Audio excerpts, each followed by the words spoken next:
Olá, boa noite. Estamos aqui em mais um vídeo do canal Enfim uma História, no qual hoje iremos falar sobre regex.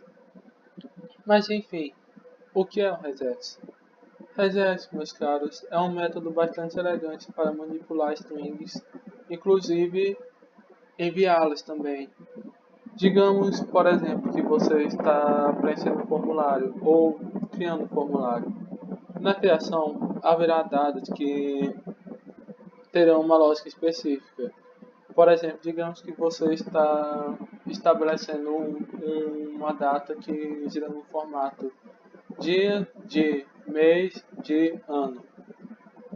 Com a utilização do regex, conseguimos estabelecer um filtro bastante interessante que permitirá encontrar tudo aquilo que se encaixa nesse formato que você descreveu.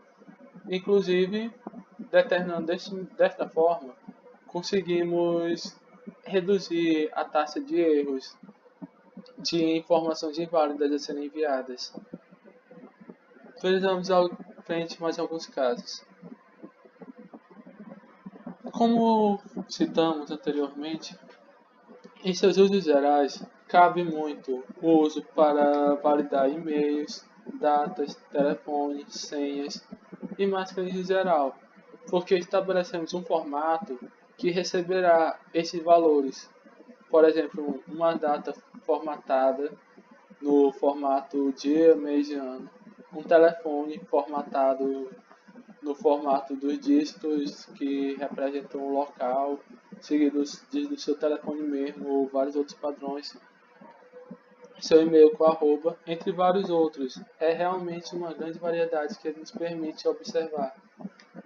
E ele também tem como padrão a utilização de metacaracteres, que são utilizados para quebrar e estabelecer esses filtros, as classes, as fronteiras e os grupos, todos utilizados para favorecer a maior organização do assunto que você deseja filtrar.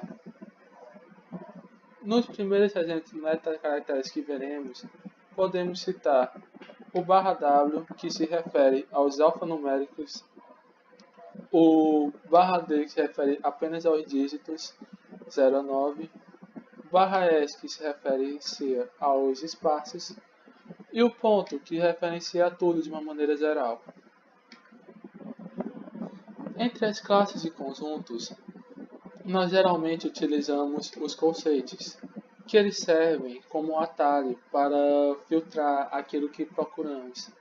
Por exemplo, utilizando o conceito ABC, nós conseguimos encontrar todos os casos em que aparecem estas três letras. Utilizando o conceito um nome ou um username, conseguimos estabelecer uma procura ampla daquele determinado da participação daquele nome ou username ao longo de todo o texto. E utilizando menos no meio, conseguimos estabelecer um limite de 0 a 9 para os dígitos ou de A a Z para as letras minúsculas e A a Z para as letras maiúsculas, seguindo o mesmo padrão descrito acima.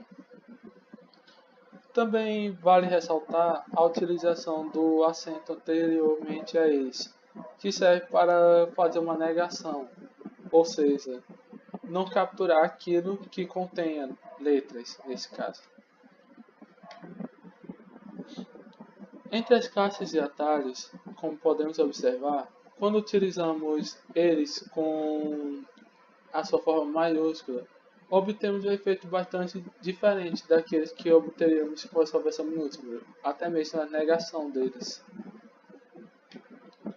E quando utilizamos quantificadores, podemos observar que a utilização da estrela significa 0 ou vários, o mais significa que após determinada ordem que você estabeleceu, poderá haver vários outros caracteres após, um ou vários.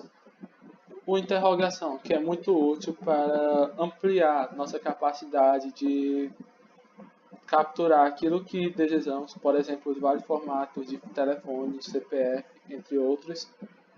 O N, que ele serve para determinar a quantidade exata de um determinado caractere que vamos querer pegar em sequência. O NM, nesse formato das tábuas, que serve para determinar o mínimo e o máximo que você vai ter interesse de pegar, algo que esteja nesse alcance. E também as âncoras, que elas servem para determinar alguns pontos mais específicos. Por exemplo, o acento serve para significar o início, o de dinheiro significa o final, menos B, ou melhor, traço B para 100 palavras do estado início e fim, e o barra B que, como vimos anteriormente, quando é maiúsculo serve para gerar um efeito de inversão. Ao longo do curso, veremos mais casos na prática, como por exemplo este da datas, onde capturamos aqui os dois caracteres numéricos para o dia, os caracteres de sequência para o mês e os numéricos, 4 dígitos numéricos para o ano. E aqui podemos ver que existe mais uma forma de fazer isso. Mas no curso veremos também a utilização disso para a linguagem de programação, sendo a Python aquela que foi escolhida. Bom, por enquanto isso é só. Na próxima aula veremos exemplos na prática da utilização disso. Até lá!